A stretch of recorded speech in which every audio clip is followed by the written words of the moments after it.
Let's do it. Last one together. Last one together. For a couple of months. This is emotional. Don't wanna be. Told you the other hands. Oh no, what you're grabbing? I'll take the strong hands. All right, let's get into it, guys. All right, here we go. Welcome to Sidebar Sports. The place for those sidebar conversations with mates. A bit of sport. A little bit of culture. And a bit of nonsense. Let's get into it. This is Motion 1. I'm back off to the UK, so for a couple of months. UK, maybe the US, we'll see. We're deporting him, sending him back to where he comes from. Yeah. The reverse of a convict. The reverse conflict. Gotta tell him what I saw. It's a bunch of degenerates out here. So the reverse conflict is I saw Conor giving a homeless person bread. Yeah. Gotta get. You're helping someone. Get back. Get him gone. Back on the boats. The other thing is, last one with us together for a little bit. Con's got to go back home for a little bit. Maybe the US for some World Cup. We'll see. But he will be back. Podcast will still be going up. It'll just look a bit different to this. Hopefully I'll still be here in HQ and Conor will come to us digitally. Yeah, you're going to see this face blowing up now. We're going to be side by side screens. Kind of a bit more of a traditional podcast. Yeah, more podcasts. We're working on it. We're just adapting. Yeah, we're changing. We're with the times. Who knows, maybe we get a few more guests and we'll see what happens. Third. I mean, it's become very stale. This is our 8th episode. Yeah, probably sick of the both of us now. We need a menage a trios. Yeah. Conor wants to see other people. The other thing is, my shoulder wants to see other people. It wants to leave me and go see somewhere else. Yeah, you might have noticed Jimmy is in a sling. Just a nice little blue and blue and blue. I like it. It's not fashion. It's Jimmy has been goosed. It's cultured. Yeah, it's cultured. It's a new thing. Yeah. But for those that do follow the channel, you will know strongly from a lot of engagement on our channels that Goose, good boy Goosey. Good boy Goosey. El Goosey. Golden Retriever. He's now 35 kilos. 35 kilos is the right amount on the right angle to separate my shoulder from my body. Yeah. Taking him for a walk the other day and he just pulled and it just went. Big warning to other golden retriever. I'm sure actually most of them know, but never take a golden retriever if you know other golden retrievers are going to be there. Yeah, if you cross paths on the street, it's. I don't know. My dog loves dogs. He's good with other dogs, but when when a golden retriever sees another golden retriever, it's like a long family reunion. Yeah. It's like I haven't seen you in forever. And they just love. They play well, but he saw another good golden retriever and just wanted to cross the road. And he's still a puppy. He's 9 months old. Got to leg up, mate. Yeah, shoulder went, had to go to the hospital, and then I didn't even tell you, so I got to the hospital on the Friday, and it was heaving. There was even like a guy who got stabbed, police, stabbed, I don't know. Police brought him in, there was all blood on his abdomen in handcuffs, and it was busy, it was so busy. This is Friday, sort of lunchtime, and then I finally got to see someone, waited 6 hours, and they did the x-rays when you get there to make sure nothing's broken, and it wasn't, but I knew I'd torn and done nerve damage and stuff. It's pretty painful. But anyway, I finally get to see someone, the nurse, and she is yeah, so you just get your shoulder, and I'm like, no shit, Sherlock. And then she's like, yep, so just take some Panadol, might give you some low level Panadol and stuff, just get home and just keep in a sling and rest it. And I was like, and I've had a full shoulder recco, I've had a Labrégé, which they take bone off your scapula, create a false bridge, get screws in. So I've done a proper number. And I'm like, it's not right. I was like, the nerves aren't right. And she's just this old nurse who was just no, just go home, toughen up. And I'm like, I need stronger painkillers. It's the nerve is coming down my arm into my brain. I'm like, she's like, no, you've just heard it from the dislocation. So I go home. The painkillers she didn't give me strong enough. Couldn't sleep all night. Was just fucked. So the next morning it was 5, 6 a.m. and I said to my partner, I was like, get me to an hospital. Yeah. So I went back and then they're like, oh yeah, you've got nerve damage and all this. And I had to wait another this time it was 4 hours to see someone. Till then they were like, yeah, you got all this nerve damage, you're going to need an MRI and all this. And I was just like, the moral of the story is don't get a golden retriever and don't go to the hospital. Mate, we've joined the same club now. You were also in the shoulder nerve damage club. Mate, my short-lived rugby career was also a nerve damage issue. That's why we called it there. My golden retriever wasn't Goose. It was a sweet boy named Benel who now plays number 8 for England. Well, and he saw another golden retriever. He was playing rugby and saw a dog. He's like, I want to pet that dog. I actually don't think Ben knows that. I've never actually told him that, but that is the main reason. It was this repetitive nerve issue that I kept having every time I would try and tackle someone, and it was from when we were younger. I tried to we played rugby against each other, I think since we were 14, 15, and then he was always been a freak, and I was there all right. And we got to a game when we were both sort of just out of school and playing. I think he'd been at Saracen than it was at the time, and I was like, it's my opportunity. It's time to finally get even. For all those years at school, trying to line them up, and I was like, oh, nope, that's nerve damage. And there was more because I was like, oh no, I think I've broken my shoulder. Oh no, I think I've broken my ribs as well. What the hell could that be? And I was like, nah, you've got nerve damage, buddy. That's that whole feeling. So, cheers, Ben. Ben is your goose. Yeah, Ben is my goose. We need to get him to meet up, hang out. Yeah. Just get tips off each other. But look, yes, Conor isn't gone yet. And big news here still is State of Origin.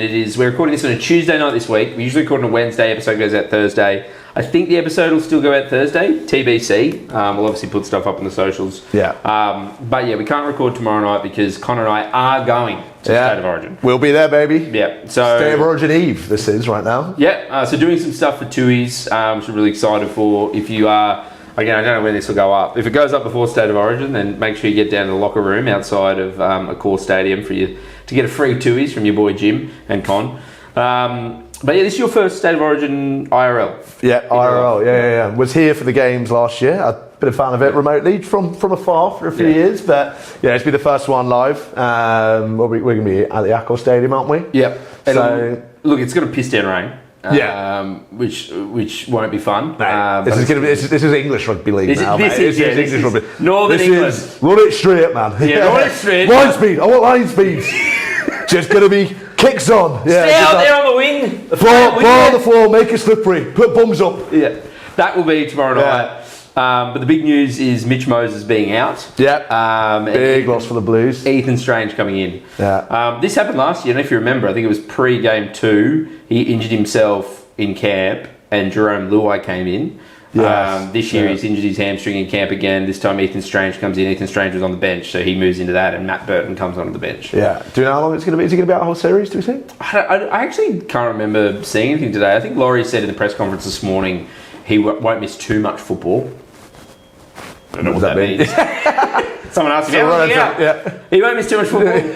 I mean, it's all comparative. If he misses the year, it's not much for his career. Yeah. If he misses a couple of weeks, anyway, not sure. I think the thing is, I've interviewed Ethan Strange a couple of times. I got to interview him and hang out with him in Vegas when he was over in the Raiders over in Vegas, and he was 19, I'm pretty sure, so he couldn't even drink over there. He's 21. So all the boys were out in the piss, and he was back in the hotel room watching movies. It's like, boys, guys, just one of the IDs. Yeah, he's like, can someone bring me back a beer to the room? Yeah. I think, look, he's 21 years old. I think he's bred for Origin. Like, he's a big body. I think he's like 6'1", like over 90 kilos. Like, he's got the body of like a back row, but all the ball skills and stuff. Very different player to Mitch Moses. I think Mitch would have been perfect. It's nothing against Ethan for tomorrow night because Mitch's kicking game is outstanding. It's key. And, so key weather football, that is key. Just another option outside of Cleary. Yeah, Cleary's a great kicker as well. Don't get me wrong, but Mitch is just spread the field out a little bit, keep everyone on their toes. Whereas Eats are more running. But again, look, running may help. I mean, the biggest thing tomorrow night will just be keeping your hands on the ball and wet weather footy. But I do think that they are different 5'8", and I think it's a big. I mean, you can say whatever, like, that top tier, you've got to be ready to play, and, he was already, on that extended bench and stuff, but, it's Tuesday. So now that you're officially making the announcement, maybe they knew yesterday, the day before, who knows, but you've got to sort of change the way you're training as well, because they are different players. Yeah. So and that's a big thing to happen like that last minute out, but I don't know. But the only thing that is probably balancing out the books a little bit, I know obviously Moses isn't obviously dead and level, but it's obviously injury-wise, I mean, you're balancing the books a bit more. For Sammy, walking to make his debut and Eve, both in the halves, I think it balances it out. I was chatting to someone earlier today who asked me about what I had thoughts of the game. I was getting a coffee and I was like, I just think it's probably really even. I actually, don't. I feel like I chat to people, some people are like, Queensland are going to win, or New South Wales. But I'm like, I don't actually. I think it's actually going to be quite a close game. Especially when things are in the rain as well. Like, no matter what sport, but especially in like union rugby and probably not much rugby union, but. Golf. And it's like one of those things that when you do get the rain, it nullifies a lot of advantages. Obviously, things lean towards size traditionally, but it's one of those games where it really strips away much of the advantage, and it's just proper momentum swinger at this point. It's just like get the ball, fucking stick it up, and then it's just carnage for a couple of minutes, and then it's just rinse repeat then for the whole 80 minutes. It is. I completely agree with you. And like the odds, I'm surprised. I hadn't actually looked at them. The Blues are paying $1.67 So very short odds, and Maroons are playing $2.23. So there's some good juice in that, you know. That is pretty good, isn't it? Maroons, especially when it's raining. I know it's a Sydney home game, but Queensland have one down here. Yeah. Admittedly, one of them games was when Joseph Suaalii got sent off for taking off murdering. wristwatches. Yeah. There was a murder on the field. That was, He's already dead. Forensics are still on that one. It's Yeah. But the Roadrunner of Reece Walsh still under there, yeah.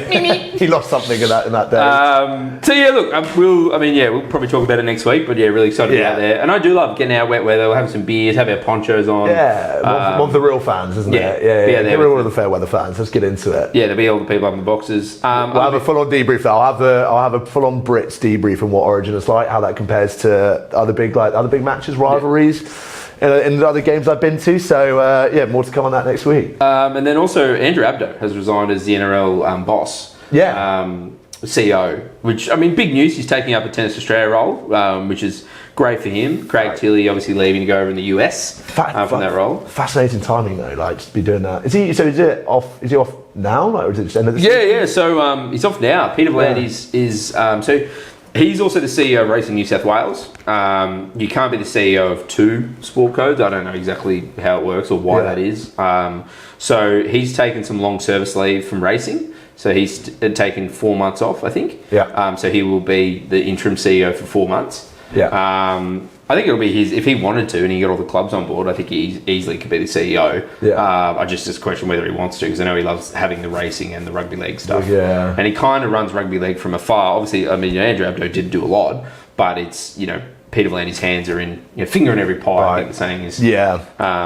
Like you on a Saturday night. It's moving swiftly on. Ignoring that. Nah, I don't know what you're talking about, mate. I think, sweet soul. But I think, it's an interesting role, going from that, the appeal of Tennis Australia, that role. Obviously, you have big tournaments around, but obviously it's mainly hinged around the Australian Open. And I think obviously, but it's been actually since moving here, it's fascinating to see how big the Oz Open actually is out here and the opportunity there. It's like everyone always says, it's probably it's the kind of, more broadly speaking, most people consider it probably the bottom of the big four majors, but of the majors. But I think moving over here, it's completely different strategy in the way they go about it, and it's in terms of the attendance and the numbers they get and the interest they get and the fans they bring in. It's, I think, one of the best entry points for tennis at the moment in terms of how people get into it.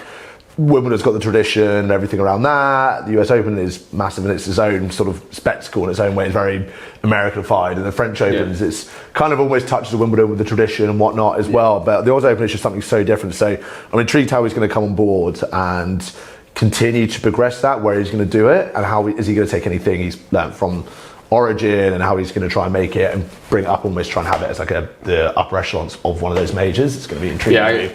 Where does it really go from here? Because I feel like they've really pushed it now with the Oz Open. I'm just trying to figure out, what's next for it. I did see, I can't remember, and apologies, I do like to give credit where credit's due, but I did see someone go, really excited for Andrew Abdo to come on, head of Tennis Australia, the Australian Open, and take a few games over to Vegas. Yeah. The round of 16's in Vegas. Then it comes back to finish here. I think the big thing, I love the Australian Open. I think they do a great job, and there's really low level entry points in terms of money if you just want to go along with your families and stuff like that, the experience, and then you obviously different sort of packages and games and whatnot. But I just think the challenge for him is how do you still tie in more of Australia? Because there's huge interest in people travel for it, but how do you make it? How do you get people from Brisbane and Perth and people do travel for it, but how do you make it more Australian, if that makes sense? Because it does feel very Melbourne Open. This is the thing, because they've done such a good job, I think more so than any of the other Opens of, when you have Wimbledon on, obviously everyone's watching Wimbledon and everyone gets into it, but it's very Wimbledon, Southwest London centric in terms of the atmosphere and everything behind it, and obviously everyone pubs show it and whatnot, but Melbourne is really one of those, and the Australian Open is one of those things I've never really seen an Open take over that a city like that. So it's just fascinating to be okay, how do you now grow that to then be an Australian thing? And I think if they manage to do that, that's when it could probably, you're really contending them with the other ones, because the other ones are so centric, even Flushing Meadows, it's Jersey and it's very much centric around that sort of area. And obviously, just like with everything else, the same for the French Open as well. Everything else in Roland Garros, and it's they're very centered around those areas, but I've never seen something like the Australian Open that does get the whole Melbourne pickup. and Australians kind of travelling over. But yeah, how do you grow it to the wider audience now is going to be the big thing. I mean, I don't think it'll ever happen, but I'd love the idea of, taking like the Supermod model in like America, gets rotated around the cities. Yeah, it'd be fascinating. Yeah, I'd like, even with rugby league, like I'd love that to be like, maybe it's New South Wales and Queensland and States, like do an alternating between them. Yeah, it's hard because like the facilities down and everything they have down there is like the courts and the whole setup. It's built for the Australian Open, right? Yeah. But I would love to see like a touring thing, like the Australian Open. It's the Australian Open. Take it to Sydney, take it to Perth, take it to even if they do it in like the earlier rounds. Yeah, like the only thing they struggled, like Perth, they would struggle with the time zone. I think it'd be easy to do it on the East Coast, Brisbane, Sydney, Melbourne. Yeah, Adelaide even could get in there a bit. Yeah, I know. I think that would be really cool because a lot of people come from overseas as well. It showcases like the city gets around it, and I think it adds a little bit of flavour. Yeah, it's like you go to a different Super Bowl in America, you love more some than the others. I get it, but also they're different. It brings a different vibe, brings a different energy. Yeah, I don't think it'll happen, but it's interesting. Yeah, I really like Matt. I like the idea of that. Even if it's like the first week and you have like pools almost of being like the Adelaide team, the Sydney, whatever it is, and you kind of play against their own pools and they're part of the tournament. Yeah, and then it comes together in Melbourne in almost like the last week as well. It'd be an interesting concept. But then it does take away some of the fun of Melbourne in that like it's a festival for like essentially like a month. Really. Yes, yeah, because it has the whole build up as well and matches going on. So anyway, Andrew Abdo, if you're listening, we're here. Mate, of course. At Sidebar Sports. Get us in the brains trust, mate. All right, well, I mean, we are here, so we might as well get a little Pommie's picks. Yep, we're into it. How did we go last week? I actually don't know how we went last week. I haven't put the clip up yet because we were recording a bit earlier, so it's throwing me out of whack. So we will have to have a look at last week. I don't know how you went. But I mean, we should start with State of Origin. You got to pick State of Origin. You don't have to. We can just keep it rugby league games. I will take New South Wales. Okay. You don't even need to give me a score. That's fine. Can I give you like if you want to, yeah. More information, the better. I will go New South Wales over an 8-point win. Okay. New South Wales by 8. New South Wales by 8. Yeah, 8+, yeah. All right, well, back to the NRL. Again, there's 3 teams on the bye this week. Dolphins, Rabbits and Titans. Yep. So the Rabbits won't hurt you this week. I think you picked against them, maybe you're wrong, I can't remember. But kicking things off, Sharks and Sea Eagles. Nico Ryan's out as well. Big out today and Teamless Tuesday. He's got calf or something. I only saw it just before we started recording. Who's that for? Sorry? Sharks, yeah. And then who's that for Seagulls? And what's Origin again? I can have a look. We've got the team list here. They did come out earlier. Stand by. I mean, Tommy Trbojevic is still out. I mean, I don't think they have anyone. Oh, they haven't named Olakawatu yet. He's on the extended bench. He's in 21. Okay. And Tautau Kula. So they could come back in. They're obviously playing Origin, so usually sort of what happens is some teams name their Origin players to start. And then they so they're going to play. But some name them on here. You can see your reserve extended bench. See how they get through the game. See how they are. If they're good enough, they'll go up into the team. Go up, and some just don't name them at all. They're like, if you're up on the top of the table, you can kind of afford to rest. Yeah. Okay. I'll take the Sharks though. Sharks there. All right. So we've got Knights, Eels. Knights at home. They've named Callum Ponga. So he's back in the team to play.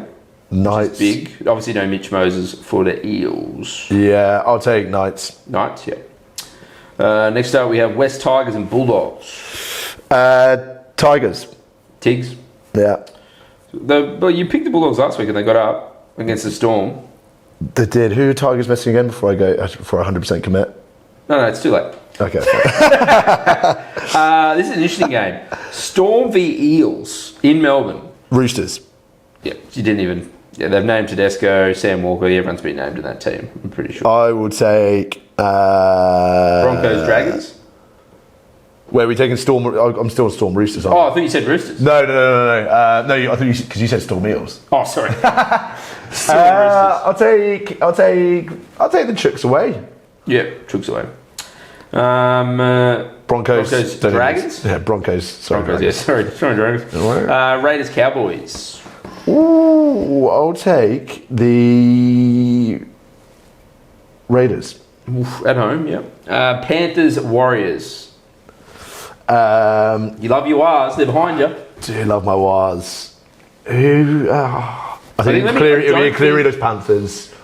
So they haven't named Cleary. Let's see if he's on the extended. They have. So Yo, Casey McLean, Cleary, Byron Tony. Yeah, I'll take Was. Take the Was. They may come in though, but if they don't, you're going to take Was? Yeah, I'll take Was. I'll take Was. There's Pommie's picks for that week. Done. Pommie's picks for the week. So there we go. What a bit of football. Yeah, little footy, mate. Arsenal won the league. Yeah, we'll acknowledge it. We had a nice little bit of we had some nice messages, lots of kind words coming our way from Arsenal fans after that. So I'll give you fair enough. All right, you've done it. Let's see if you can do the double now. I mean, at the moment, you could go from being one of the better teams to do the double, or like one of the best considered one of the best teams, or you could be considered one of the worst Premier League sides to win it, depending on how you win a double. So if you win a double, you'll be like, oh, you're actually pretty good. If not, nah, I'm not having it. But fair enough, you did it. We'll allow it. Good luck next year. We'll see you in another 22 years when you get the next one. But yeah, Super Sunday, exciting as always. Beyond, it'd been good to see that go to the final day, but here we are. But yeah, sadly, Everton failed to relegate Spurs. Everton, one job. You had one job, lads. Gutted, honestly, gutted Everton. You've got this new stadium. It's all been built up. 1-0 as well. West Ham did their job. Absolutely spanked Leeds 3-0. We're like, what are you doing, lads? So anyway, that's happened. Sadly, going to say goodbye to West Ham for another year. Cannot get over that from the Conference League and how well they were doing for the last. I mean, in the last sort of 10 years, five years or so, they had a nice little resurgence and then completely fallen off. Yeah. So I'm very excited. West Ham and Millwall playing each other again. Yes, mates, that is going to be something else. The Met Police are honestly West Ham Millwall's back. The Met Police are back. Some old school violence is going to be fucking fantastic. Football's back. Get that in your diaries. If you're a Brit or an Aussie in London during that weekend, get yourself down. Get yourself in the atmosphere. Honestly, that is old school. Have you full on Football Factory Green Street throwback. That would be. Yeah, I'd love to. It's weirdly a bucket list. I've had some friends that have done Millwall away and they're like, it's pretty horrid still. So honestly, adding that into the mix again, it's going to be unbelievable. So yeah, I'm just intrigued now. West Ham going down. What's going to happen with old Jared Bowen and Danny Dyer and how that conversation's going to go with that being his father or a massive West Ham fan. But I feel like Jared Bowen now, he's going to have to. He won't. I don't think he can go to a London club, but I think people want him having European football, considering how good he's been for them. Yeah. And I think he's such a likeable character, and I think it'd be fair enough if he did leave, and then hopefully maybe came back to West Ham later in the end of his career, towards the end of his career. Like, he's not too young, so we'd like to see him go and play some European football. I think he deserves that. He's been a good stalwart for them. But Chelsea. And I still way to finish off how we've kind of had most of our season. 2-1 loss where Sunderland. But fair play to Sunderland. They've got the first bit of European football, 53 years. Yeah. Got a lot of Sunderland fans in my life. Very happy for them. I'd rather just not have any European football next year, to be honest. I think we've completed the trifecta. It's a Conference League, Europa League and Champions League, so why do we need it? Let's world champions. Yeah, we completed it. What else do we need? I mean, we should almost come back down to the Championship and just won that. So that's the list. Might as well. Bit more silverware. I think you said it weeks ago, but I have seen other people sort of talk about it since. This punditry thing, you're obviously good at it, but it's the fact that I think it's better for Chelsea to not be any European football. Yes, yeah. Focus on the rebuilds. Yeah. Get Alonso when you can just focus on the league and what's going on there. So I'm happy. I'm happy with it. Just don't like what. Yeah, what's the point? It's only good like when you're considered one of the big clubs like Chelsea. I feel like we've done. It was funny. We did the Champions League in Europe. We did the Conference League and Europa League, and it was funny for that moment of being like, we're champions of Europe again and winding up other fans, but.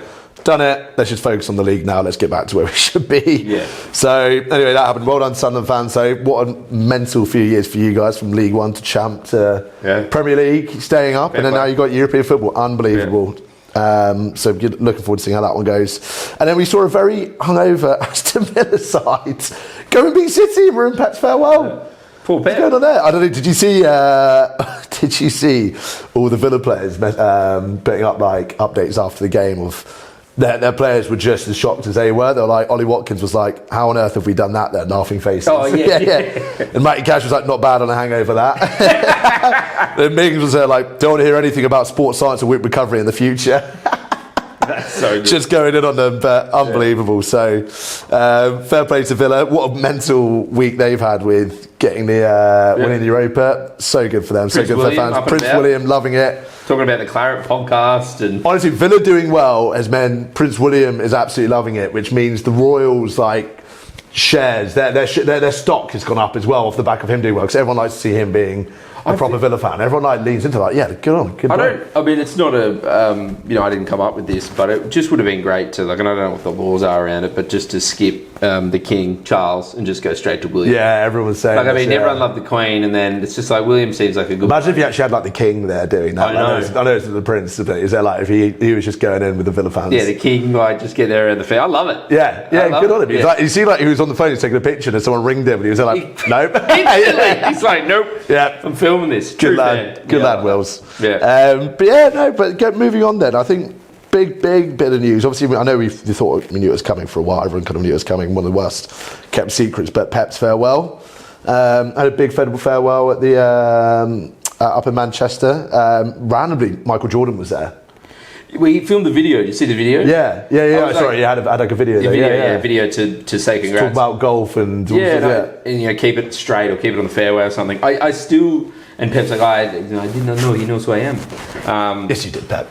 Yeah, I was like, you did. But then also part of me was like, you ever see those, like, you pay for those videos from athletes? And like a cameo. Yeah. I was like, did someone at Man City pay for a cameo from Michael Jordan? Jordan's like, what is a Pep Guardiola? Is that some sort of muesli? Granola? I was like, I don't know. I can see where Michael Jordan would know who he is, but I also can live in a world where Michael Jordan would have no idea about football, the world. With how inclusive he's been since. Well, yeah, and he's also so into like he's forgotten basketball essentially. Yeah, he's so into NASCAR. I could just see like someone asking him to do it, and he's like, "Yeah, who is this bloke?" But yeah, look, fair play. Mate, end of an era. Sad. You know what? I'm going to be sad to see him go. Like, as torturous as it was for how good City have been, it's good. I think it's been great for English football having him in there.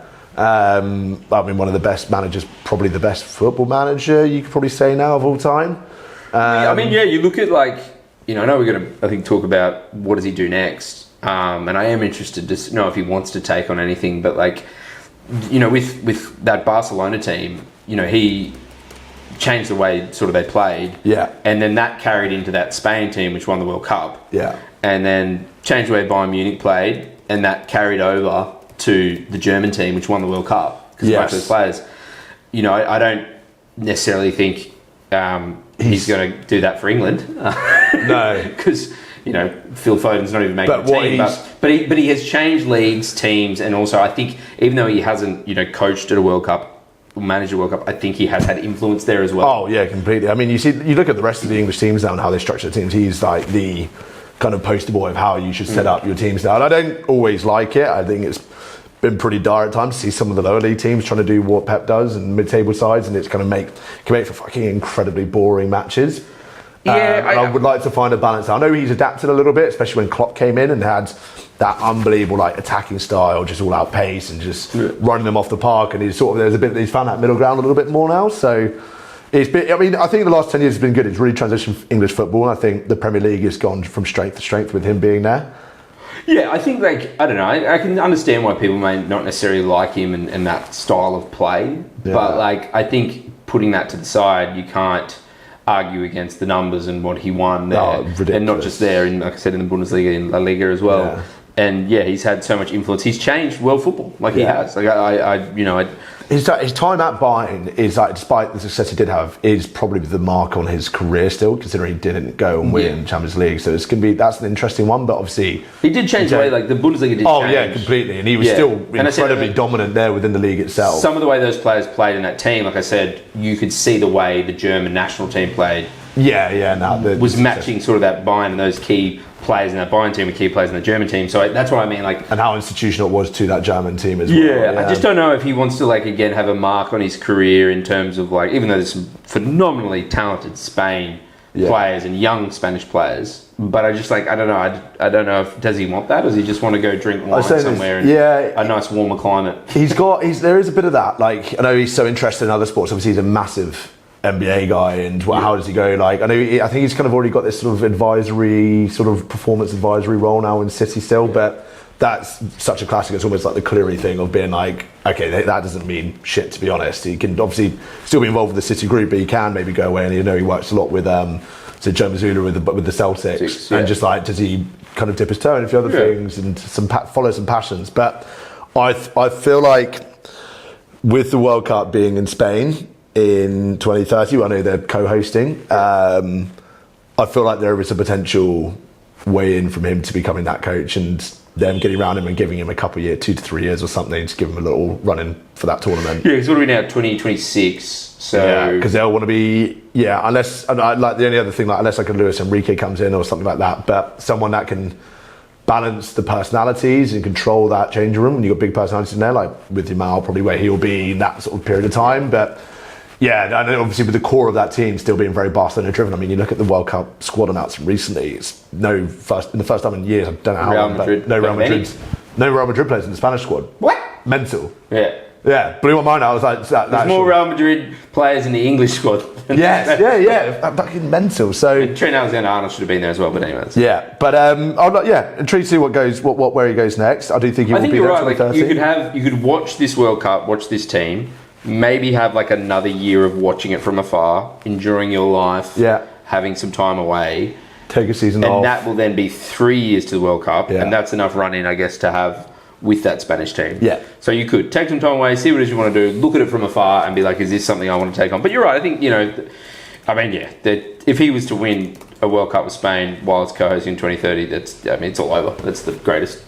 Yeah, I mean, poor like De La Fuente, like if he doesn't have a good World Cup, I think that's sort of like it's sort of a ticking time bomb now. But I don't think Pep would take over straight away. Like he wouldn't want to. No, you need someone to fill in that 12 to 24 sort of months. Yeah. But yeah. No, it's going to be interesting. But the other bit of World Cup news I did like as well was just obviously seeing the old BBC and ITV being like, absolutely not on the World Cup halftime show. And like, no, how about a bit of a halftime analysis, which is what a lot of fans want. But you know what, there's a part of me, I'm actually a little bit split on this. There's a part of me, I'm like, fuck off, this isn't the Super Bowl, this is World Cup, it's whatever, like, just let people, like, give people football analysis. But then I realise, then you think about it, like, obviously so many people will watch it at their homes, but so many people at the same time will be out watching at pubs and their houses with mates are not going to be really watching the analysis. They're pretty cooked by that point. Yeah. So it's just like, you know what, fuck it, just a bit of entertainment on at half time. Like, it's something else to actually get into for people that aren't necessarily the biggest football fans as well. It's like,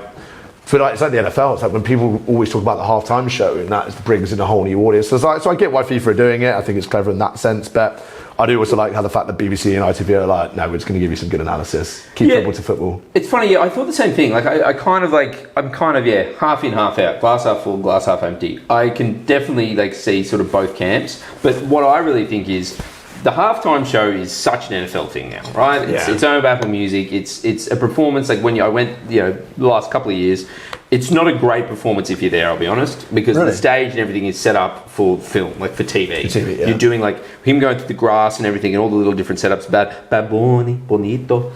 It was like you can't see a lot from where you are, right? The fuck is it? Like, what's this fucking grass? Stop going in the grass, mate. Get out of the grass. It felt like when you stay out of the long grass. You ever played Pokemon and you go through the long grass and you run into Pokemon? And like, you're just trying to catch yourself Eevee or something.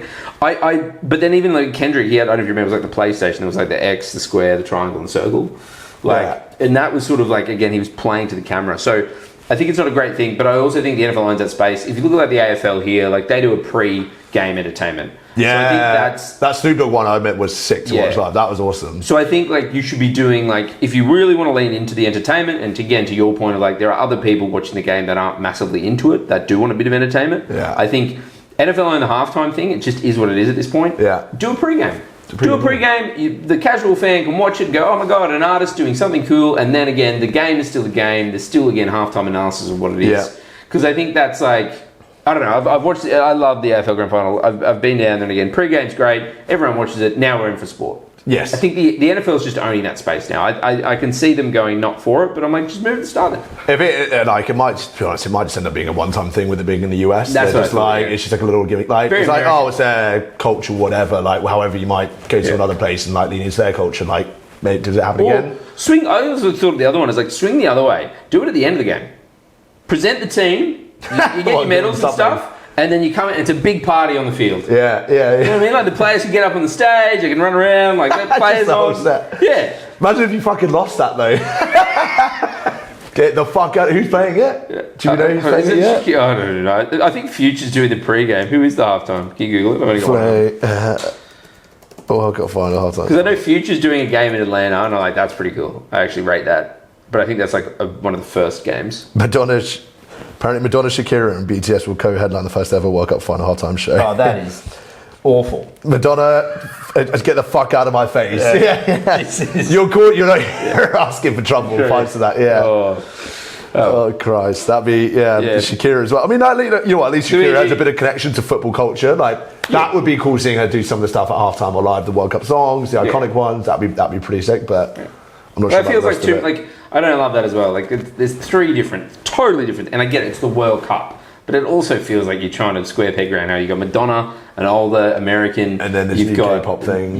This like BTS, like this Asian pop band. You've got I don't know. Just anyway. It's just like they're trying to squeeze in a lot right into this. Too much. You do too much. Do less. Yeah, just pop down. Pop down. Pop up. No, pop down. Do less. You're doing too much. All right, well, we'll stay with the World Cup. It's about, I think, 15 days, give or take, depending on when this podcast goes up. We're doing Sidebar Sports. Where you are in the world. Where you are in the world. We're doing Sidebar Sports top 10 World Cup goals.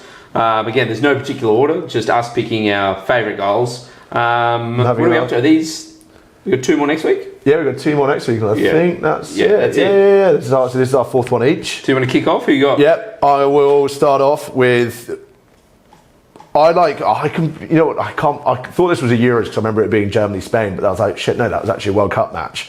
Yeah. But this is... Germany-Sweden, 2018, Toni Kroos' game-winning free kick. A free kick that almost defies logic of when you watch it. It's like, just the ones that halfway on the side of the box. Yes. Yeah. Halfway side of the box. It's the quick tap and then just unleash it. And it's just like, it comes around. I can't remember, like, this is when... You see, like on Instagram, whatever, like what the science is behind these ball swerve and things like that. You get enough to feel on it, and it's just ultimate. Like that's up there with anything like Beckham or anyone has ever done. I think that's one of the most memorable free kicks for me that I've seen. On that angle that's up there with Beckham's against Greece to qualify for England, and then Roberto Carlos's outside of the boot one. And just Marco Reus there, just giving the ball straight to yeah. An absolute gangster on FIFA. Yeah, Marco Reus, yeah. Look at that. It's unbelievable. Just like the way he moves his body, but that's up there. I had to get that one in there. I couldn't get over that. Like it's a game winner as well. Yeah. 1-1, nearly 5 minutes in stoppage time. 4 minutes 40 when he scores into 5 minutes stoppage time. So yeah, that's me. Great goal. What are you on? Well, I've only done 2014. I've been on 1 World Cup. You've been saying best year ever for Jimmy. Sport peaks at this point. For you. This is life is good. Yeah. It never got any better. It was that point where like you needed less alcohol to get drunk. Yeah, As you get older, like you're just more weathered. You're like, I just keep drinking, but I just can't pass out. But I thought I had to get away, and I didn't want to do modern, and I didn't want to go. I was like, I've got to get further away from 2014 as possible. So I've gone back to a time where Conor and I didn't even exist. We weren't even sperm in our dad's ball sacks. I've gone to 1970. I've gone Brazil v Italy, Carlos Alberto.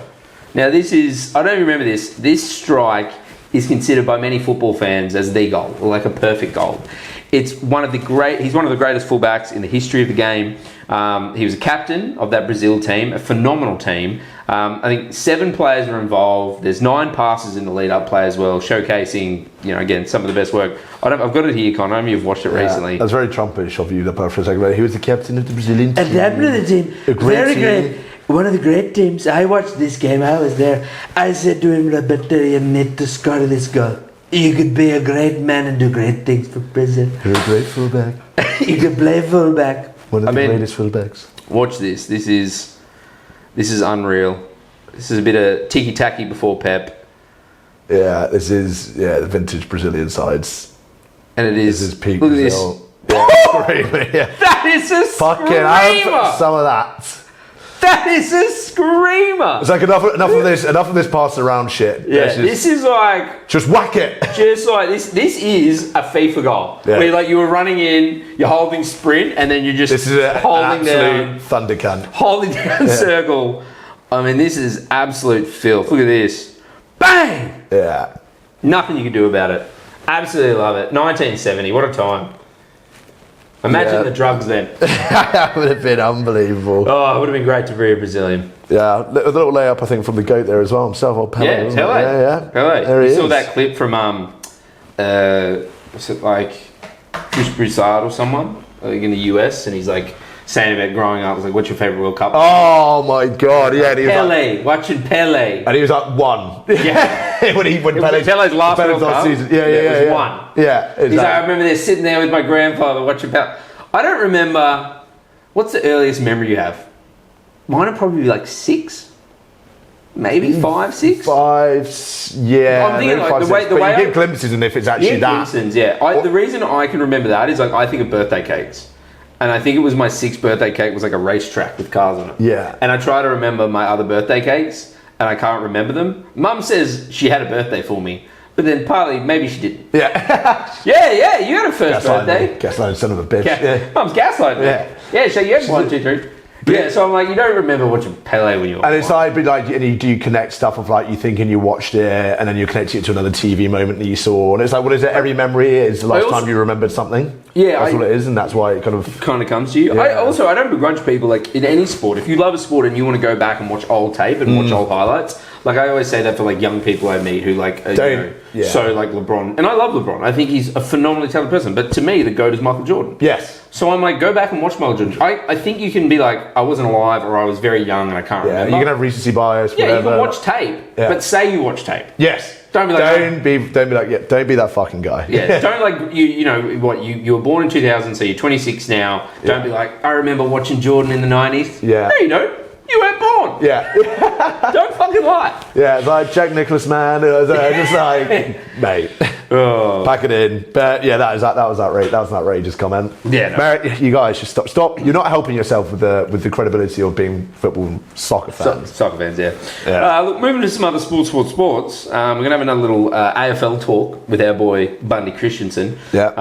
We're gonna overlay that in later. I don't have it here right now. Clip it in here. G'day, Sidebar. Bundy Christensen here. Big news this week again is another coach sacking, and Brad Scott falls on the sword after only 1 win out of their last 24 games or so. So, unfortunately for him, he loses his job. And at the end of the day, performance-driven industry, and your performance as a player has cost someone their job. I've been in that position in 2016 with Justin Lepich, and it really does suck. But unfortunately, it's a ruthless industry, and it waits for no one. So we get on with it. Dean Solomon takes the job for the rest of the year. Can he solidify his role as a senior coach going forward? Is it another assistant coach out there, or someone who has coached before?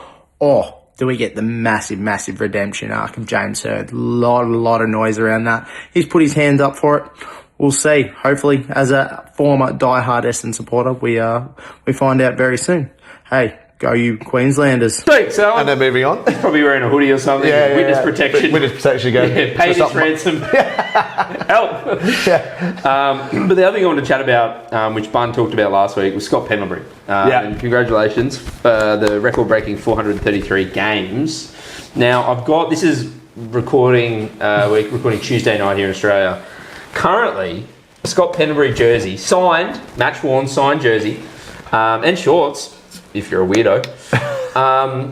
It's currently going for $101,000. $101,000. That's actually outrageous. That's just one jersey. Now, yeah, so... And what was it? How many was it you're telling me? Yeah, so I was watching the game, and he kept taking them off and putting them on, which isn't uncommon. People change jerseys, you can get them torn, or like maybe you're just not liking the fit. The blood, whatever it might be. So they have like multiple of your jersey. Yeah. Now, again, these are special. They have the gold on it and stuff. Now, someone watching them made count of how many times he wore 12 different jerseys. That man is just seeing payday, baby. Yeah. So obviously you probably keep one for yourself, might give one to family. So let's just say he sells 10. So let's just say it went for 100,000. That's $1 million. He get $1 million off selling 10 of his jerseys. Boy is cashing in. He is cashing in. Oh, I don't hate it. I don't hate it. Do your thing, man. When he kept changing them, I'm like, it's just a businessman. His guy. I'm not a businessman. I'm a businessman. This guy, you know, his agent is just like, his agent's gotten a zero, I reckon. He's there just like, you know what? You're a nice little end of career bonus. Well, I mean, everyone was in on it because they also had 12 for him. Yes. You know what I mean? They've all They didn't run out. Or maybe they. Should I keep going? Yeah, he's like 13. Like, Scott, we're out of it. Yeah. Please stop. He's shirtless. wearing him throughout the they match. They just paint 12 on his back. You got to stop. Put it back on. God damn it, Scott. Yeah. All right. Fair play. Well done, Scott Pendlebury. Yeah, well done, mate. Yeah, congratulations. Yeah. Well Amazing achievement. To be drafted in 2005, debut in 2006, that is still be playing fucking mental. in a game that you're constantly running and in the middle of the pack, like taking hits and stuff. Like, obviously, there's a huge element of luck in terms of injury. Yeah. You can't have a really severe season-ending or career-ending injury, but also you've got to, at this point, you've got to be doing stuff and looking after yourself right, putting the right fuel in your body, rehabbing, training, all those sort of things. So, credit where credit's due, mate. Phenomenal career, and well done. I know Alan though didn't have him in his GOATs midfielders, even though did he? No, well, he picked his top 5, which we put up as well. You can see the socials. But also, there's the LeBron element of this as well, right? Yeah. It's like, does longevity come into make you a GOAT? Like, I think you have to take a certain amount. I think a certain because it's the thing. It's a weighting though, isn't it? Of like, okay, trophies, performances, whatever. Like if you do a pie chart, whatever it might be, and it's like maybe it's like 20%. Yeah, because I think like if you're this is the thing though, like what are you ranking off? Are you ranking aliens are coming down from space and you need to win one basketball game? Yeah. One AFL game? Yeah. Like you're probably going to pick Gary Ablett Jr. or Michael Jordan. Yeah. If it's one off. But if you're starting a franchise and you're say the GM and the owner and you know that you'll get this player for longer than anyone else and competing at such a high level, you're probably going to go towards a Scott Pendlebury or a LeBron James. Yes. Because of the length you're going to have at them performing at that level. Yeah. You've obviously got to put the right talent around them and stuff to succeed. But yeah, I think there's just two different sort of things to debate. The 3 things I'd put ahead of it would be, obviously the main ones would be like obviously team achievement. Like it isn't team sport obviously, but team achievement, how many titles have you won? Then you got like NBA, Bill Simmons has won. Bill Simmons. Bill Russell. Bill Simmons hasn't won anything. Sorry, Bill. You would have been a great Celtic. But Bill Russell won 12 rings? 11 or 12 rings. 12? Yeah. But he's considered one of the greatest of all time amongst a lot of people. But yeah, he's not obviously anymore. Like everyone's obviously with Jordan still. But that's one I think you take team achievement. Yeah. Then you probably take individual achievement. Yep. And then the one I think is, this is probably why maybe like Bill Russell would be, and how many times have you done that with multiple different teams? My thing is, okay. So I think that's interesting because Celtics was obviously so dominant throughout that whole period. Obviously, he was such a key factor of that. But I think if you can go and do that with different teams, different shapes, like whatever it is, and continuously change, then I think that's such a key factor to play into it. Like Jordan obviously did it with Bulls 6 times. It's like, I think that's why people compete with the LeBron side of things, because he's now done it with 3 different teams as well, which is incredibly impressive. It's not like an infrastructure, security. He's so good that he can go and take that to any team and be just as good. Obviously, Jordan could have done that, but he didn't. He went to baseball. He went to baseball, yeah. I agree. My 3 things are winning. So like whether you're titles or games or whatever it is. So like what is your, what have you won as a team? Yeah. Then it's you winning individually. Like what have you won? Solo MVP awards. Like points, whatever the whole thing is. Right? Yeah. My 3rd thing is your team and the other teams. So like, that also is like error. So like how many teams did you play against? What were the quality of the other teams? Yes. What was the quality of your opposition? Yeah. And the same for your team. What was the quality of your team? How many other high caliber players and stuff did you have? They're the big 3 things to me. Because I'm like, I need to know how much help you had essentially and who are you going against? Yes. Like did you play in an era or a time where it wasn't that great? Yeah. No offense against you, but you can only beat the people in front of you, but that also counts for something. Were you like a freak specimen in an era where there weren't many actual good athletes in that time? Especially like you look at like kind of the amateurism of most sports when you had to go from that era, that was usually the case. And look, I do think then to me probably like that 4th like maybe is longevity and time and thing, because it's just not as important, because I'm like, yes, like a Derrick Rose, he had that one season where he's like MVP top tier, and then like obviously injury completely derailed his whole career. So it's like, you didn't do it long enough. Yeah, that's when it's probably like a 20% of that. Yeah, that's why it's that part of it. But again, to me, they're the big things. Like, what have you done as a team? What have you done as an individual? And who did you have and who did you go against? Yeah. Interesting. If there's anything else though that we're missing on that, we might be missing something glaringly obvious. So size of penis. Yeah. Did he have a big old schlong? Yeah, vibes, guys. Vibes. Yeah. Just pure vibes. Vibes, guys. Yeah. But All right. I'd like to know what people actually think would be considered. Like, what are the like kind of the not the boundaries, but like the How do you the categories? What are the main categories you need to consider to be like a GOAT of any sport? Yeah, they're probably like the two big things. Yeah, like, what's the formula? How do you use it? Yeah. Like what is your? Because if you tell me your metric for ranking something, Yeah. I'll be like, cool. I can't argue like, but again, if you just say like, these are my top, like, but why? If you tell me why, I'm like, okay, cool, I get it. The other thing is like, I hate is when like if you have a list of like your top 4, your Mount Rushmore or whatever, and someone goes, oh, this person should be on it. Yeah. I'm like, who would you take off?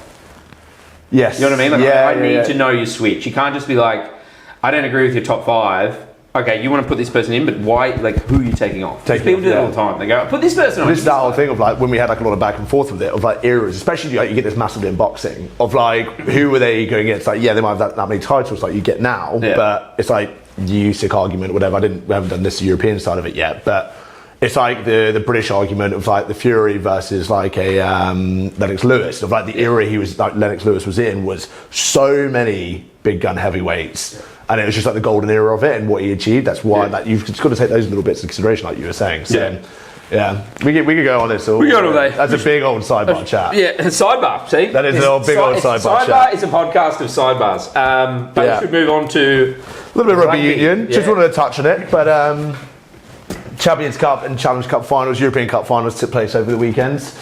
Another bit of French dominance. Basically saw the two French sides, Bordeaux and Montpellier, absolutely lay the smack down, giving the Irish teams a good spanking, both Leinster and Ulster. I think it was, Leinster 41, lost 41-19 to Bordeaux, whilst Montpellier carved up Ulster 59-26, just absolute domination. So, I mean, like, what is European club rugby of late? I think obviously the past 6 winners, I saw this have been French clubs now, just absolute dominance. And then the 3 out of the 4 finals before that was also considered with French teams, and obviously they've been there and thereabouts. But I think this has almost become getting into like an unprecedented era of French rugby. Intrigued to know what they're doing. Obviously they've changed some things. They've got this era of domestic. They've got this generation of domestic players coming through, but the money's still there. And obviously everyone else falling off a little bit, but. Yeah, it's just that fight that like Leinster in particular who've taken this Irish model. They're like, okay, we don't have necessarily the money. They do have the money, but compared to the French clubs, but they create this Ireland model, how you prove Ireland, and it's putting all the majority of your core for your international team into one team. And they've even got that, and they still bring in these couple of these ringers like Enrique Ioane and Geordie Barrett and RG Simon who they brought in, and they're still getting pumped in the final still. And that is now 5 losses in the final in 8 years for Leinster. Whew. Brutal. It's getting like, I know because rugby's different compared to the NFL, but it's a little bit Buffalo Bills-ish now. Yeah. That is like what kind of came to my mind. Was it 6 in a row they lost? No, 4 in a row. 4 in a row, yeah. Yeah, something around that. Yeah. But haven't lost won the tournament now since the 17-18 season, despite like their dominance within the UK and Ireland. And it doesn't feel like the French rugby side, French rugby is slowing down at all. Top 14 is kind of spawning this golden generation of domestic players. Also has like a major financial clout that attracts a lot of premium foreign talent. Seen likes of Tom Willis, who's one of England's stalwarts, moving over to Bordeaux now. Italian like absolute star Menincello, he's heading over to Toulouse as well. So it's just interesting to see like where does it go from here. Like I know English and the Premiership, have so much going on with clubs disappearing. English rugby should have the money, but they're just failing infrastructurally at the moment. The British, the Welsh, Irish and Scottish teams never need the money. So I'm just intrigued to see what the resolve is going to be and how they're going to actually kind of get their acts together against these sides. I mean, the European tournament now even has the South African sides. They have the Bulls, they have the Sharks in there. And since they've been there, the Sharks have featured in the Challenge Cup final, the second division tournament once, and that was it. Yeah. That was the only time the South African teams featured in it. So it's fascinating to see. And I just want to where is it going to go from here? Obviously the French money, they've got all this television money now as well. I think there's 113 million, which for rugby union is pretty unheard of with this Canal Plus subscription deal that they had, and that's about to be renewed. So it's kind of worrying. I'm just intrigued to see like where it's going to go from here in the international stage, and can they start converting that? But yeah, I mean the two questions I sort of have about that as a very casual rugby fan, like I don't really watch any of that sort of over there, right? Yeah. My rugby taste is here a bit of Super Rugby, but really you're sort of leaning into when the Wallabies play, and you're just bitterly disappointed. Yeah.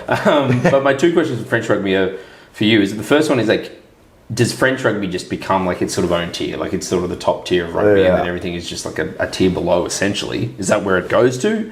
And then secondly is like, I feel like in the success of the French league, it still hasn't really translated to French international rugby. They've obviously, happen, or? yeah, there's a touch of it. They've come on loads recently. Obviously, they've obviously won some Grand Slams recently. They've had a mass transition. They're really back on their game now. Like Sean Edwards coming in as coach, really changing that mindset. I think he's actually had a huge part. And obviously, they've got all this money coming in, this generation of players coming through. But I think generally his professionalism and people like him that have gone into French rugby that they've managed to get, which is still one of the most criminal things that the RFU have done in terms of letting him go as a coach, and it's still clearly biting him on the arse with how that's trickling down into the top 14. That was what was always holding them back in the top 14, even like 10 years ago, was the professionalism in the clubs, like what they'd eat. Like you hear about this from players all the time, like what they'd eat, the smoking, drinking, things like that. Yeah. They hated playing away, but now that mindset's really sort of changed. Yeah. So I think it's still even waking up just a little bit, French rugby. Yeah. And it's terrifying if they really do, because they've got this generation of players coming through now. They were unlucky in the World Cup when it was back in France I know Dupont did come back in time for the South Africa match, but he was out for a lot of it. He wasn't necessarily 100% fit. So if they get it back in time and they get real head of steam, I do think more so than Ireland that they'll be the next team, Northern Hemisphere team, to win a World Cup. I think they're the only team that have probably got the players, the depth in players to compete with South Africa now as well. Well, yeah, I just punched in the odds for the 2027 Rugby World Cup. You got South Africa playing $3.75. Yeah. They got New Zealand playing $4.50. Really, yeah. And then it's France at $5 and Ireland at $6. Ireland at $6, yeah. God, even New Zealand above France. I wouldn't have necessarily put that. Yeah, I don't think the New Zealand All Blacks necessarily been on their game, especially with all the changeovers and management as well. I didn't. I mean, to be fair, I was gonna say I'd probably South Africa than France. So what's that on? Is that on Sportsbet? That's on Sportsbet. Yeah. And then England at $6.50, coming in at $5. Yeah, I mean, it's just such like domination. I wonder, it's just what answers are there going to be to even for the English clubs now? Odds checker overseas, South Africa paying 14 out of 5. I always get these things wrong. It's like 8 to 1 or like 14 to 5. New Zealand second 9 to 2. France 9 to 2. So yeah, even they have New Zealand there. Yeah, interesting. I think England generally have to consider now getting rid of this Premiership rule now of you can only play for England if you're in the Premiership. They're losing. South Africa obviously pick players from wherever they go, wherever to play, and they just have this. I think can bring them back in. I think that cripples it really does. It's crippled everyone. Yes. I think to me it's so dumb. I would say this is interesting. Comment as well on Spotify or DM us. I've always thought of what is the next world sport outside of football, soccer, right? Because it is just you just can't argue that football is the world sport, right? Yeah. I'd say then it's basketball, rugby union. Basketball, I think, has come flying since the David Stern years and making that international, getting them back. Absolutely. And stuff. But I think maybe even it was so weird, but cricket a little bit as well. Cricket, a little bit. But I think you look at, especially the Asian countries. I guess the point I'm trying to make, if you're drawing comparisons of rugby and football, basketball still NBA is sort of the league, and there are some obviously our league NBL is getting better, and it's more of a feeder sort of league. In Spain and stuff, but it's you look at football and that you play wherever and then you go play for your country. Yes, that's the point I'm trying to make. Even that's rugby is a world sport. Why are we making it should be obviously you should be encouraged if you can stay and play in your home league. England football do it. You have majority of people. Obviously, the Premier League is still the best league, but majority of players will still play there. But you still get players going to playing in Germany with Kane. Well, I'd say your two best players for England are Harry Kane and Jude Bellingham. Yeah, both don't play in the Premier League. Yeah. Which and again, this is where it comes back to you've got to really run your league right. But I'd say the Premier League is the Premier League. It is the best league. It's the best league in the world, right? Yeah. And I think that's you've got to your point of English rugby. You've got to get your backyard right. You look after yourself. But I also don't think you can be like, all right, well, if there is a better league right now, or like it's a better opportunity, like we can't then not let players play for us if they're going to play and get better. Yes, and like more money, and like these guys, it's their career. Like they can't keep thinking about this. Like they're kneecapping themselves with not being able to take players like Jack Willis, Tom Willis going over there. There's obviously some sort of.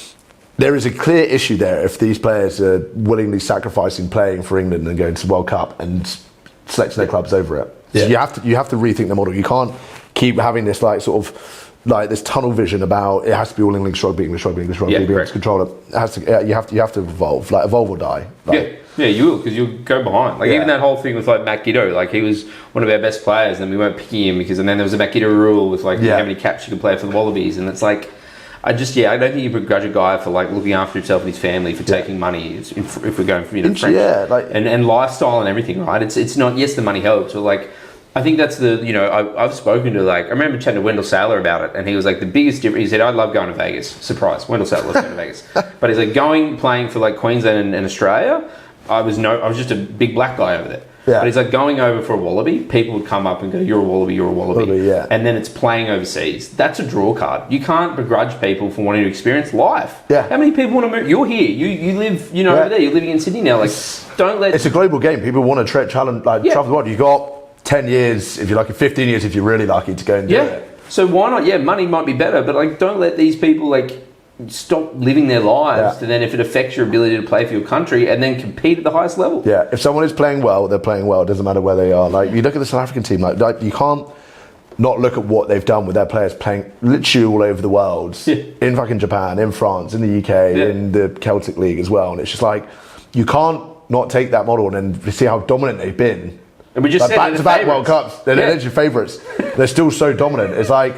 Maybe there's something in that as well of like, maybe it's good for like, if you're not everyone's playing this one brand of rugby and everyone's getting a little something different, like, a bit more physicality, whatever it might be. So it's pretty ludicrous now. And I think they really need to have a hard look at themselves. English rugby, I know the like Welsh, Irish, Scottish teams are a little bit different in that sense in terms of like the actual financials that they actually have within the rugby itself, and they let their players go away and do whatever, but yeah, English rugby in particular really needs to have a good hard look at this, because I don't think it's going to change anytime soon. The Prem's not looking any healthier, so yeah, they've got to have a rethink, and I'm just intrigued to know who's going to come in and lead that and where that's going to go, especially with another World Cup coming up. Yeah, because you've got to get it right, because I don't think at times we've got it right here, and it's it can kill your sport and it can put you backwards. Yeah, and them getting worse, the international team getting worse is never going to help the Premiership team. No, if your domestic league or whatever isn't great, but then you're also your national teams are great because you're not letting those players play in a better league, or experience stuff isn't great either. It's like, well, what are you doing? Nothing's working. At least with South Africa, like the Stormers, Sharks, the Bulls, they're all good enough teams still, but none of them play there. That's like a hotbed for young players in South Africa. Yeah. They all come through, they all do well, they get so much exposure, and they go on and do bigger, better things in other clubs and get the money in. All right, let's move to the other international sport, which is the NBA. Yeah. How good. Knicks, you're back. You were back. I should have brought a broom. Yeah. Mate, I'm looking around for a broom. I did not. I couldn't. Fair play to them actually going and actually doing that. Just clean sweep away in Cleveland. Like doing the last two in Cleveland as well. Doing those middle two games. Always tough. I mean, I think we both were agreeing like in this, the East and the West. This was I was all in on the Knicks. I was convinced that they would win. Yeah. I did not think they would win in a sweep. No, I did not. I thought Cleveland would grab one or two. Yeah. Having those two home games at the start, I always think it's quite tricky because the team is so up for it. The other team that is coming to you is so up for it still, and they've not had that completely killed off. And when they did that, you're like, oh, you know what, fair enough. Now. Yeah, I just well done. Like it blew me away, and it is. I still feel the winner of these NBA finals will come from the West. I think so, unless it goes to 7. Well, okay, yeah, this is the thing. I still have that feeling. But I'm very different now. Like I was like 100% convinced it would be OKC or Spurs. Now I'm more like 60-40. Because again, we need to see where this series finishes. It's tied 2-2 at the moment. We're recording this Tuesday night. But if this, to your point, if this goes 7 and the Knicks are just done now, resting, good. Yeah. Like that just it just changes. It just changes it completely. Like I can't sit here with like and go, all right, well it's all good then. I'm like, you're getting battered, especially Wemby. Like let's just say the Spurs get through. Like they are going after him. Like they're hitting him and they're making it hard for him. I mean, Shea's making it hard for Shea. Whether this guy as well, with like Wemby, with Wemby as well. Shea It's like floor. he's had this whole like load management thing his whole career where he's been playing like 20 minutes, 25 minutes, 30 minutes, and then now he's all of a sudden had to go and do 49 minutes in a game. Yeah. And it's like his body's just not going to be used. However good he is, his body's not going to have that. Where like he's not going to have that durability yet, that fitness to do that yet, and just go and do that for having to do 7 games against the best team in the league essentially, and then go and do that against the Knicks, who are just going to be so chilled and rested, and like didn't really have to like other than that very first game against Cleveland, didn't have to stress too much. 10 games in a row, like I think OKC are better suited, obviously, if they do go into the finals to go now playing against the Knicks. I don't think that Spurs team would be, with just how young they are and how much wear and tear there is, and the OKC team got that experience and the depth. Yeah, I mean the OKC are ridiculous, the depth that they have. Yeah. but I also think like both those teams, like the Spurs and the Thunder, are better coached. Like I think it was game 3 where Josh Hart went off. He had 24 points or whatever, and like Cleveland just daring him to shoot, and he started knocking them down. Yes. And then it just like they just kept daring him to shoot. Yeah. People can get hot. Yeah. Like it's got in. I'm like, is anyone going to go try and? That's crazy as well. They literally were like, all right, it'll just be our second best scorer of this game. Yeah, like, and I think he had the most amount of shots that game. I could be wrong. Yeah. But like, do something. Make a coaching adjustment. Yeah. Like, stop committing to this thing of like just letting him shoot. He's obviously making them. Yeah. It was just that to me was like, and that also that other moment where they just weren't playing defense. Like, They literally just went through all 5 of them. They're just standing there watching. That was like the ultimate. You're there like, okay, they've fully given up now. A fun fact though, I don't know if you know, like it's New York Knicks. It's their first NBA final since 1999. Yeah. And they played the San Antonio Spurs. That is So a very, imagine very good fact. if it was Spurs and Knicks again, that would be, incredible. I don't have. Do you have a feeling for Thunder or Spurs? I think this is what I'm thinking about it. So like with my take on that, if Thunder go through, I think they maybe win. They get it through and they do it in 7. Yeah. If Spurs get through to the final, I think the Knicks win. Yeah. That's how I think that one would play out, and then that would be my. I just really don't know. I think the Spurs could generally go and just really take it on still. Like I know it's tied 2-2 now. Yeah. If they win 3, I think they win it. Whereas I think they'll go and win the next one quite quickly. But whereas if the Thunder win the 3rd, I think the Spurs will go back and win 6, and I think then that goes to 7 to the Thunder. But yeah, I really can't put my finger on it at the moment. It just depends on what Shea does, and it depends how they go around it. But it's just shocking as well. Like this is when I think when the NBA is such a it's pretty flawed still as a league in terms of their officiating. If you see everything that happens to Wemby, but the only thing when fouls happen, and you can only call 1 foul. Yeah. And it's just like the abuse he's been getting. This is like literally outrageous. Yeah. I'm there like I'm actually kind of like fuck the Thunder. Like let's get rid of them. I'm so done with them. I'm there like it's boring. Like everyone loves a little mid-range jumper. Like we like legends. Like we love legends that had it, but it's just like.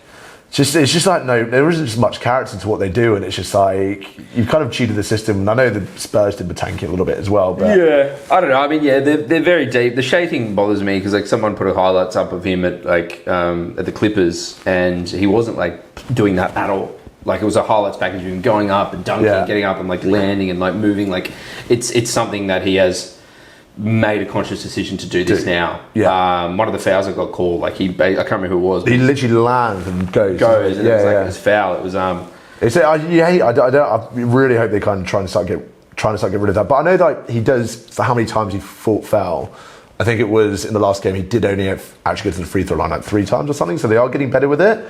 But it's even the culture of it. But just watching it, it's not a fun thing to watch. When like he's going to fall on the ground again. Like it just looks.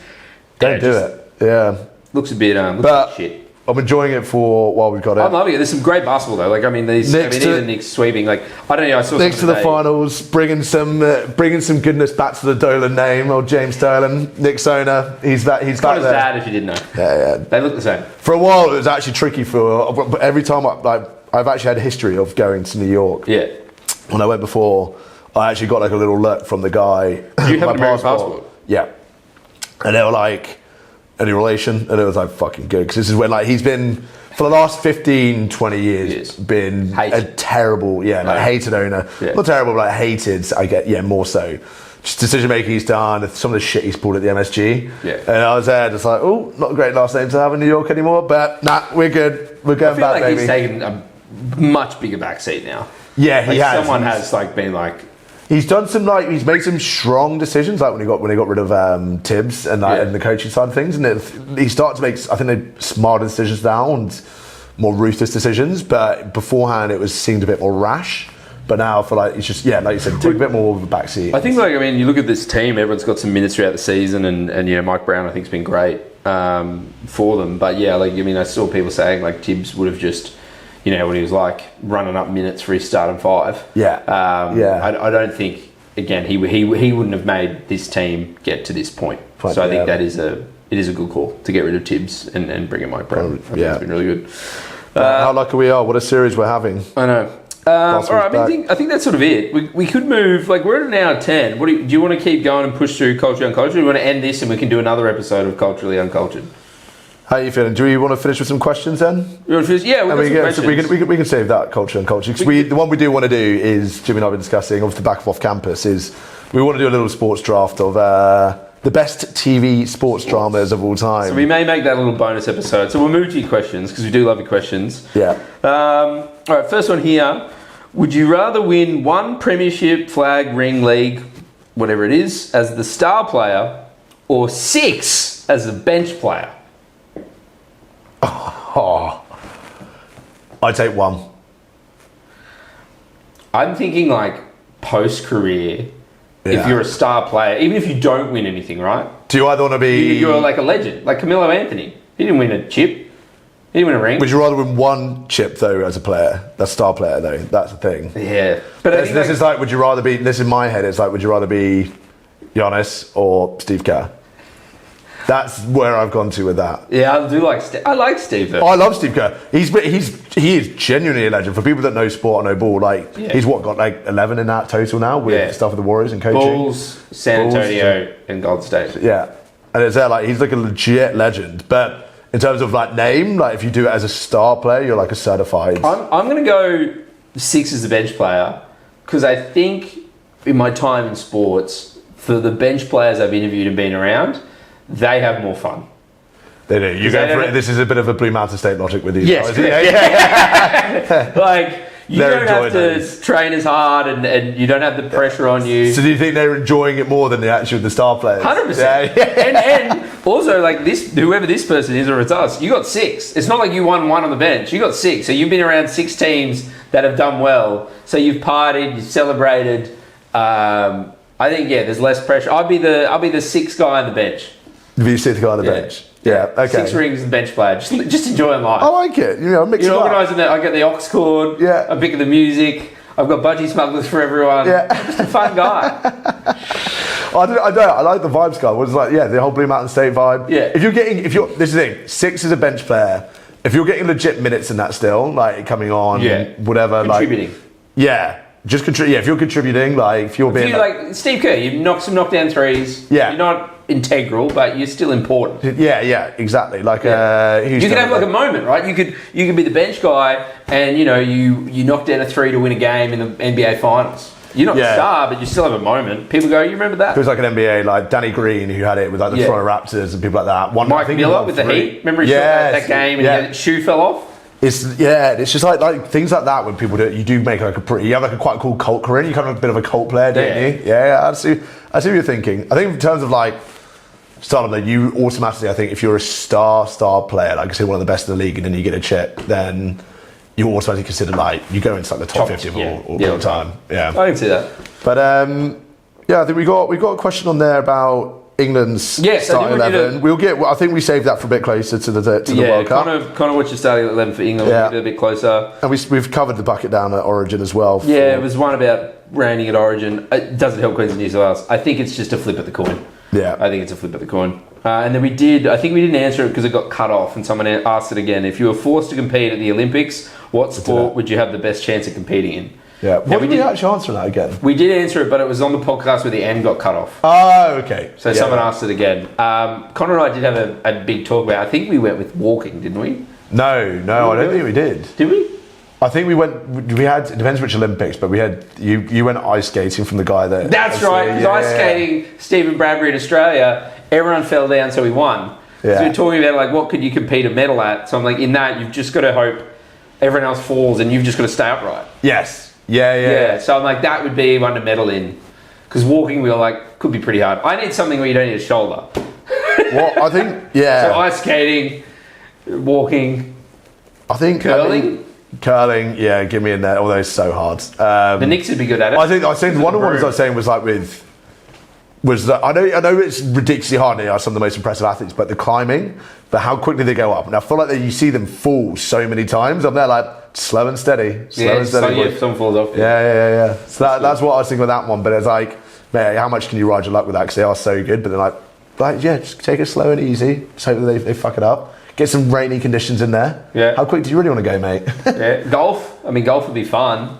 Yeah. Could I drink on the Olympic golf course? Get a buggy? Yeah, what's the best time? Yeah. What's done first, so I can just basically get on the source of the Olympics. That's like the swimmers always said. Yeah. Swimmers I've chatted to are some of the hardest partiers at the Olympics. Yeah. I'm not going to name names of people I've spoken to, but they're like, they get it done, then they can, like, They're sometimes done, you can stay in Olympic Village, you can't, depends on like Olympics or whatever, but like you can drink, and remember there's all those condoms they went through last time. Like, that's swimmers why are hot. Swimmers are like just ripped. So ripped. And that's why athletics would suck there, because it's like right at the end. Everyone's building up to it. You can't chill. Yeah. Yeah, no, you want swimming would be good. Yeah. But I wouldn't be good at that at all. No.